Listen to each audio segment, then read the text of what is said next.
Today, the Israeli military said it launched a strike on military infrastructure at the Syria-Lebanon border that it claims Hezbollah was using to smuggle weapons.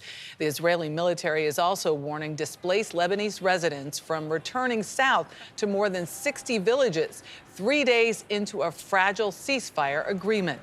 But Israel is still fighting Hamas in the Gaza Strip. An Israeli strike killed at least 20 people, including World Central Kitchen employees. The Israeli military claims one of the men killed was an October 7th attacker. Deborah Pata is live in Jerusalem. Deborah, good morning. A very good morning. Well, this is the second time World Central Kitchen workers appear to have been killed in an Israeli strike. The last one was in April, which killed 7 staff members. In a rare admission of guilt, Israel called that attack tragic and unintentional.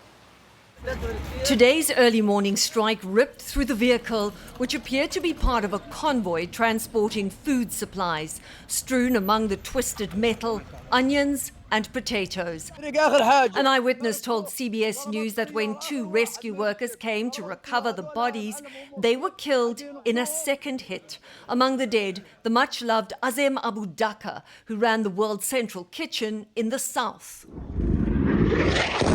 Across much of Gaza, nothing has changed in nearly 14 months. Palestinians still face relentless Israeli bombardment. Abu's brother was killed in a strike in Nuseirat. He was just walking down the street when the tank fired, the young boy said. His blood was spilled right here. Abu Khalid Shraim's wife was killed in the same attack. Hunched with grief, he wept over her body. "Goodbye, my precious," he sobbed. "Forgive me." Everyone here lives in constant fear that tomorrow might be their turn to bury their loved ones.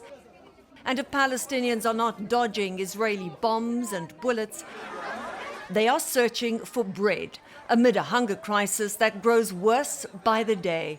On Friday, as starving people thronged outside one of the few operational bakeries like this one, a woman and 2 children were crushed to death by the desperate crowd.